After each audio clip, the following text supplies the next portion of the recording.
Y'all know what time it is.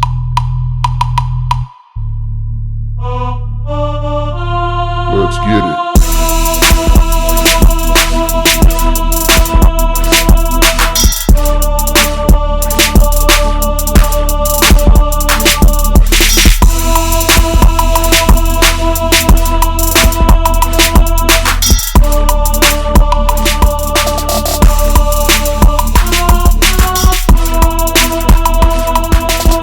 What's up, YouTube? See that long tail right there? We're working on that long tail motor for the crawfish ponds. I'm bringing y'all along with me so you can see what's going on. It's a beautiful day. Good day to get out here. It ain't raining.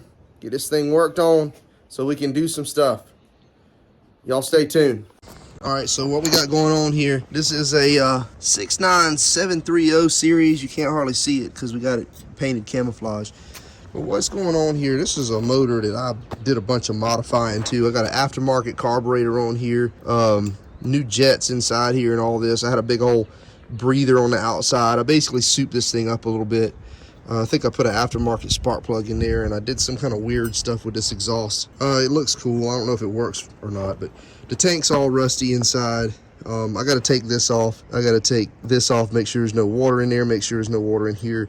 Basically, this is the first Harbor Freight motor that I ever bought. And this motor is, it's old. It's probably 8 years old, maybe. I don't know. But anyway, it sat out in the rain and the weather for about 3 years. After I had built this longtail, it sat out in the rain for about 3 years. That's what I used it for. And I used it for a while, and now it's sat out in the rain for 3 or 4 years.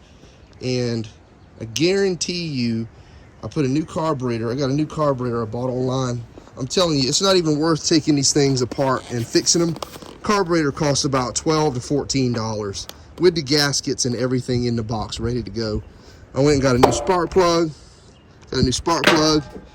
I got the original breather assembly with a filter included. I think that was about 20 bucks or so. But anyway, I got all that. I'm gonna fix this motor back up.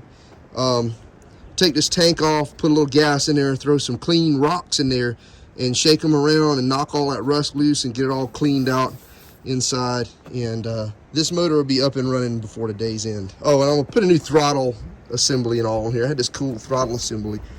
Probably gonna put a new one on there if I can't get this one working again. But yeah, so there we go. This is my little crawfishing rig.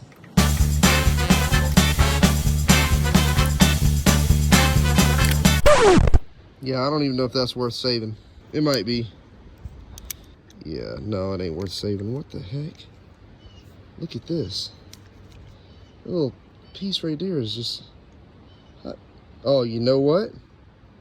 It got water in it, and it froze. And it cracked that cast aluminum housing. Look at this. Yeah, it's not worth saving. Yeah, that sucker got full of water and it cracked. Yeah. You know where this is going? Right there. In the trash. Okay, man. I gotta show you all this. We got carburetor off. Tanks off. I took the valve cover off because last time, years ago, when I opened this thing and kind of gave it a good once over, after it sat up for 3 years, there was water condensation in here. And there was even condensation on the inside on the spark plug and in the cylinder.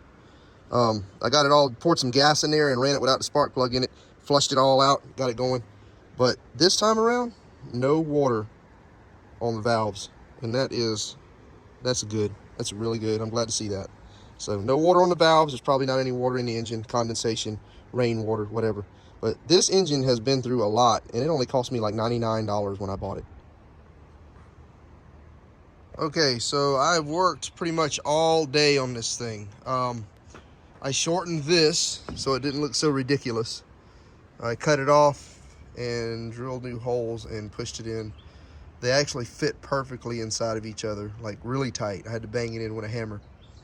But anyway, I got this put together so it didn't stick way up here like this. It actually looks kind of normal now. New carburetor's on. New breather assembly's on. Spark plug was good, so we left it there. Got this throttle cable back right. It was really stiff, been sitting up for a long time. Got it oiled up, got the spring attached, the return spring. Everything's good to go. I put a filter on this thing because this was full of nasty sludge. I put a little bit of gas in here and put a bunch of 3/8 bolts, like a handful of them in here, and just shook it around till it just kind of beat the rust all off the inside and got it nice and clean. But there was so much sludge that the gas wouldn't dissolve it. It was water based, so I had to wash it out. Then I had to put a heat gun on it to get it dry. Then now I got the gas in it. Everything's good to go. But I'm about to crank it up. Yeah, so new fuel hose comes with the kit too. I forgot to mention that earlier. Really glad it did, because the old fuel hose was a piece of junk. So here we go, about to crank it up. All right, so I don't know if you can hear me very well, but one thing I forgot to do was I remembered when I used to build these things that you always had to idle them up, because you have to idle it up because it has to turn the UV joint and that whole 3/4 inch steel shaft and that propeller. And for some reason, the little motor just can't do that. It can't start and get up and running without a little help, or otherwise it'll choke out. I have to choke it, and it would sputter a couple times and then turn off. And then I give it a little gas. I hit the little throttle lever on the motor, and it would stay running. So I had to idle it up, so it would give it a little oomph, a little extra push to get this piston to turn over and to stay running. So there it is. That thing has not been cranked in about 4 years, at least 4 years, maybe 5 years. New carburetor, up and running, good to go. Now we're ready to go get some crawfish.